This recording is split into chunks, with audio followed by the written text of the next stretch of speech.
വടക്കൻ ആഫ്രിക്കൻ രാജ്യമായ ലിബിയയിൽ ജനങ്ങൾ സർക്കാരിനെതിരെ പ്രതിഷേധവുമായി തെരുവിലിറങ്ങിയ വാർത്ത ലോകമാധ്യമങ്ങൾ റിപ്പോർട്ട് ചെയ്തിരിക്കുകയാണ്.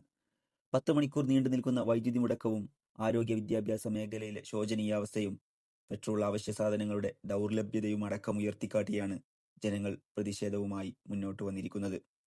നിലവിൽ ലിബിയയിൽ 2 ഭരണകൂടങ്ങളാണ്. ആഭ്യന്തര യുദ്ധത്തിന് ശേഷം തലസ്ഥാനമായ ട്രിപ്പോളി ഭരിക്കുന്ന ഗവൺമെന്റ് ഓഫ് നാഷണൽ യൂണിറ്റിയും കിഴക്കൻ പ്രദേശമായ ബെൻഗാസി അടക്കമുള്ള പ്രദേശങ്ങൾ ഭരിക്കുന്ന ഖലീഫ ഹഫ്താറിന്റെ ലിബിയൻ നാഷണൽ ആർമിയും. തൊഴിലില്ലായ്മയും ആഭ്യന്തര യുദ്ധവും കൊണ്ട് നശിച്ച് നാറാണക്കല്ലിലെത്തി നിൽക്കുന്ന ലിബിയയുടെ ഈയൊരു ദുരിതത്തിന്റെ കാരണം 2011 UK, ഫ്രാൻസ്, US അടക്കമുള്ള നാറ്റോ സഖ്യസേന നടത്തിയ ആക്രമണവും തുടർന്ന് ലിബിയൻ നേതാവായിരുന്ന മുഹമ്മദ് ഖദ്ദാഫിയെ തെരുവിൽ ജനങ്ങൾ വധിച്ചതുമാണ്. അറബ് വസന്തം എന്ന പേരിലായിരുന്നു സ്വന്തം ഭരണാധികാരിയെ പാശ്ചാത്യ പിന്തുണയിൽ ജനങ്ങൾ കൈകാര്യം ചെയ്തത്.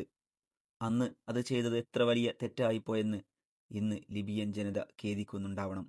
അത്രമാത്രം ഒരു സ്വർഗീയ ഭൂമിയായിരുന്നു ഖദ്ദാഫിയുടെ കാലത്തെ ലിബിയ. 1969 എണ്ണ സമ്പത്ത് ബ്രിട്ടീഷ് കമ്പനികളായ BP-യും ഷെല്ലും ഊറ്റിക്കുടിക്കാൻ അവസരമൊരുക്കിയ കിങ് ഇദ്രീസിനെ അട്ടിമറിച്ചുകൊണ്ട് ഖദ്ദാഫി അധികാരം പിടിച്ചത്.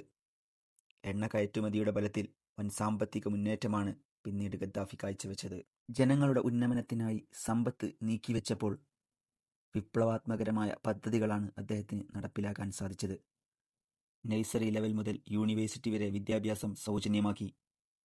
വിദേശ വിദ്യാഭ്യാസത്തിന്റെ മുഴുവൻ ചെലവും സർക്കാർ ഏറ്റെടുത്തു. മാസം തോറും ചെലവിന് സ്റ്റൈപ്പൻഡും അനുവദിച്ചു. ഇത് കാരണം 1969 25% സാക്ഷരതയുണ്ടായിരുന്നത് 83% ഉയർന്നു. മികച്ച ആശുപത്രികൾ പണിത് ആരോഗ്യ പരിരക്ഷ സൗജന്യമാക്കി മാറ്റി. ലിബിയയിൽ ചികിത്സ ലഭ്യമല്ലെങ്കിൽ വിദേശത്ത് ചികിത്സയുടെ മുഴുവൻ ചെലവും സർക്കാർ ഏറ്റെടുത്തു. കർഷകർക്ക് സൗജന്യമായി വീടും കാലികളും ഭൂമിയും സാമഗ്രികളും നൽകി കൃഷിയെ പ്രോത്സാഹിപ്പിച്ചു. സ്വന്തമായി വീട് എന്നത് മൗലിക അവകാശമാക്കി മാറ്റി. സർക്കാർ നിർമ്മിച്ച സബ്സിഡിയോടെയുള്ള ഹൗസിംഗ് കോംപ്ലക്സിൽ പാവപ്പെട്ടവരുടെ പുനരധിവാസം എളുപ്പമാക്കി. വീട് വെക്കാൻ ഇസ്ലാമിക പലിശരഹിത ലോണുകൾ അനുവദിച്ചു. ലോകത്തെ തന്നെ ഏറ്റവും കുറഞ്ഞ വിലയിൽ അഥവാ ലിറ്ററിന് $0.15 എന്ന രീതിയിൽ എണ്ണ ലഭ്യമാക്കി. വൈദ്യുതിയും സമാനമായി കുറഞ്ഞ ചിലവിൽ ലഭ്യമാക്കി. ആവശ്യ ഭക്ഷണങ്ങളും മറ്റു സാമഗ്രികളും തുച്ഛമായ രീതിയിൽ വില ഫിക്സ് ചെയ്തു. വിവാഹത്തോടനുബന്ധിച്ച് ആദ്യ വീട് വാങ്ങാൻ 60,000 ദിർഹം അനുവദിച്ചു. സഹാറ മരുഭൂമിയുടെ താഴെ ഏറ്റവും വലിയ ജലസ്രോതസ് കണ്ടെത്തുകയും അത് കൂറ്റൻ പൈപ്പ് ലൈൻ ഉപയോഗിച്ച് ജലസേചനത്തിനായി ഉപയോഗിക്കുകയും ചെയ്തു. ഇത്തരം പദ്ധതികളിലൂടെ ആളോഹരി വരുമാനം $20,000 വരെ എത്തി. ഇത് UK-യുടെയും ഇറ്റലിയുടെയും മുകളിൽ വരുന്നതാണ്. ഇത്രയൊക്കെ പദ്ധതികൾ ചെയ്തിട്ടും വിദേശ കടം പൂജ്യമാക്കി മാറ്റി 150 ശതകോടി പ്രതിശീർഷ വരുമാനം രേഖപ്പെടുത്തുകയും ചെയ്തു. എന്നാൽ ഈ സുഖസൗകര്യങ്ങൾ ദീർഘകാലം അനുഭവിക്കാൻ ലിബിയൻ ജനതക്ക് ഭാഗ്യമുണ്ടായില്ല.